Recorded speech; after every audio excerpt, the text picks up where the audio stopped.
अस्सलाम वालेकुम students and welcome back to my YouTube channel. अगर स्टूडेंट्स आप लोग न्यू हैं तो इस चैनल को सब्सक्राइब करें, लाइक करें एंड शेयर। ठीक है। Today we are going to study projectile motion.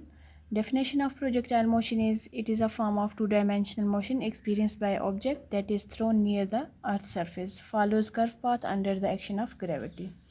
So students, projectile motion वो मोशन होती है जो कि टू डायमेंशंस के अलॉन्ग, ठीक है, एक्स और वाई एक्सिस या कोई भी जो हमारे पास दो एक्सिस हों उनके अलॉन्ग, और जिसको वर्टिकली जो है वो अपवर्ड जब थ्रो किया जाता है तो उस पर ग्रेविटी का एक्शन जो है, ग्रेविटी एक्ट करती है। ठीक है।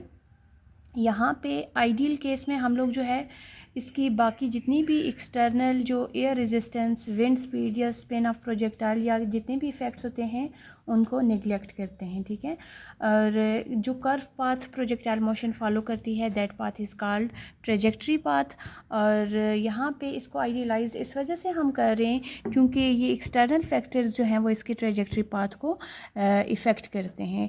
जैसे अगर हम रियल लाइफ में देखें, जैसे फ़ुटबॉल को हम अगर वर्टिकली अपवर्ड थ्रो करें, या क्रिकेट बॉल है, या shell fired from cannon, stone thrown down the hill, these all are examples of projectile motion. But ideal projectile will be when all the external forces or external effects are negligible.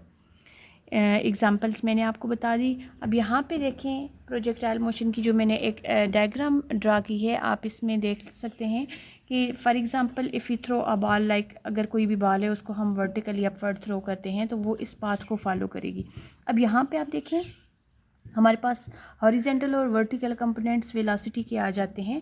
तो अगर हम axis या horizontal या vertical components को find out करें या इनके angle की जब हम बात करते हैं तो एक सिंपल और आसान सा फार्मूला इसके लिए जो हम यूज़ करते हैं जो है कॉज और साइन थीटा को फाइंड आउट करने के लिए एक आसान सी हमने समझ लें ट्रिक बनाई हुई है। Some people have curly brown hairs to prove beauty. ठीक है। तो यहाँ से हम लोग साइन और कॉज ऑफ थीटा या वर्टिकल और हॉरिजेंटल कंपोनेंट्स को फाइंड आउट कर सकते हैं। सो वो ट्रिक क्या है? Some people have means some S people and have. ठीक है। इससे हम इसको बना देंगे साइन थीटा। पी से हमारे पास आ जाता है परपेंडिकुलर और एच से आ जाता है हाइपोटेन्यूज। इसी तरह some people have curly brown hairs. अब curly means cos of theta equals to base divided by hypotenuse. तो इससे अब हम अगर ये वाली फिगर को देखें ना, यहाँ पे जो हमारे पास ट्राइंगल बन रहा है तो इसके अलॉन्ग परपेंडिकुलर क्या है और हमारे पास जो है वो इसका हाइपोटेन्यूज क्या है, तो इससे हम इजीली जो है वो कंपोनेंट इसकी फाइंड आउट कर सकते हैं। So sine theta equals to perpendicular यहाँ पे क्या है V Y, so V Y divided by hypotenuse हमारे पास क्या आ जाता है वी नॉट आ जाता है। इसी तरह से अब if we want to find V Y, या अगर हम हॉरिजेंटल कंपोनेंट्स फाइंड आउट करना चाहते हैं तो it will be V Y equals to V naught sine of theta. Similarly अब कॉस थीटा में हमारे पास क्या आ जाता है cos theta equals to base यहाँ पे हमारे पास क्या है V X divide by hypotenuse हमारे पास क्या आ जाता है V naught. So if you want to find the horizontal components या वर्टिकल कंपोनेंट, अब यहाँ पे वी एक्स की वैल्यू हम फाइंड आउट कर सकते हैं is equal to V naught cos of theta. तो ये हमारे पास आ जाता है एक्स कंपोनेंट वेलोसिटी का।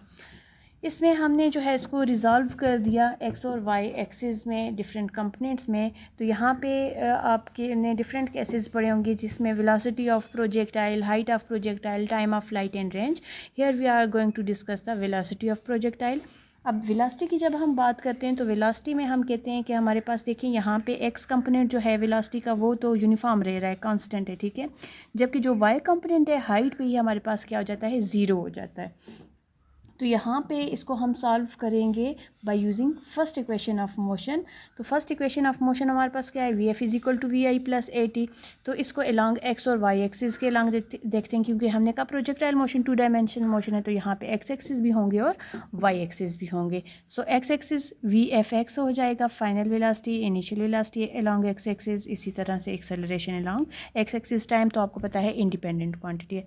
इसी तरह से ये जो है वो अलॉन्ग वाई एक्सिस हो जाएंगी सारी क्वांटिटीज़। तो यहाँ पे मैंने आपको कहा कि जो फाइनल वेलोसिटी है तो वो हमारे पास चूँकि चेंज नहीं हो रही, तो इस वजह से हम वी एफ एक्स को कंसिडर करते हैं कि ये वी एक्स की इक्वल आ जाती है। इसी तरह से वी एक्स जो है वो हमारे पास इनिशियल वेलोसिटी किसकी इक्वल होगी, V naught cos of theta, जो कि हमने ऊपर प्रूव किया। इसी तरह से अब एक्सेलरेशन जो है वो एक्स एक्सिस के लॉन्ग, आई टोल्ड यू कि यहाँ पे एक्सेलरेशन चूँकि वेलोसिटी यूनिफॉर्म है तो एक्सेलरेशन तो चेंज, वेलोसिटी तो चेंज नहीं हो रही, तो इट मीन एक्सेलरेशन क्या होगी, ज़ीरो होगी टाइम।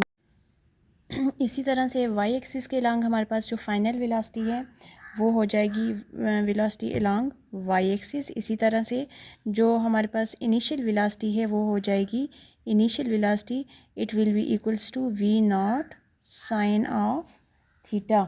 और जो हमारे पास एक्सेलरेशन है वो मैंने आपको बताया था कि वाई एक्सिस के लॉन्ग जो है वहाँ पे नेगेटिव ऑफ ग्रेविटेशनल एक्सेलरेशन की इक्वल हो जाएगी, मीन्स के अपोजिट डायरेक्शन में होगी, इस वजह से A will be replaced with minus G. और टाइम चूँकि इंडिपेंडेंट क्वांटिटी है तो it will be equals to time ऐसे ही रहेगा। तो जब हम वैल्यूज़ को पुट करेंगे तो we will get the horizontal and vertical components of velocity. तो फर्स्ट इक्वेशन में हम वैल्यू पुट करते हैं, तो it will be V F will be replace with V X equals to V naught, V X किससे replace हो जाएगा, V naught cos of theta plus zero, acceleration along x axis is 0, not changing velocity, and with t, so anything multiplied by 0 will be equals to 0. So velocity along x axis will be equals to v naught cos of theta.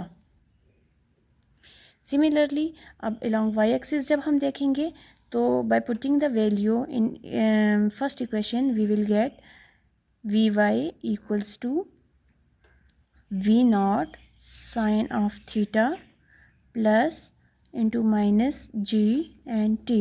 It will be vy equals to v naught sin of theta minus g t. So ये हमारे पास जो है along y axis velocity का component आ जाता है, ठीक है। सो स्टूडेंट्स हमने वी एक्स और वी वाई तो फाइंड आउट कर लिया। अब मैग्नीट्यूड का आपको पता है, बाय यूजिंग पाइथागोरस थ्योरम हमने फार्मूला जो डिराइव किया था, that is V equals to V X square plus V Y square under the root. Now we will put the value of V X and V Y, so it will be we X is equal to V naught cos of theta whole square plus V Y v naught sin of theta minus g t whole square. So this will be the magnitude of velocity. Now for direction, by knowing the rectangular component direction will be theta phi equals to tan inverse, ये भी हम लोग उसी formula से करते हैं, find out करते हैं, some people have curly brown hair वाले फार्मूला से, tan theta vy divided by vx. By putting values we will get phi equals to tan inverse vy equals to क्या है, v naught sin of theta minus gt and divided by vx is v naught cos of theta. So student, this is the formula for finding the direction of velocity of projectile motion. So next हमारे पास जो है range, height and time बच जाता है, वो हम इंशाल्लाह next video में करेंगे, क्योंकि ये वीडियो फिर ज़्यादा लेंथी हो जाएगी। तो अगर कोई आपको ऐसा क्वेश्चन है जो समझ नहीं आई, या अगर आपने कुछ मज़ीद इसमें ऐड करना है, यू कैन ऐड। अगर आपको इसकी पिक्चर चाहिए तो मैं आपके साथ इसकी पिक्चर भी शेयर कर दूँगी। So Allah Hafiz.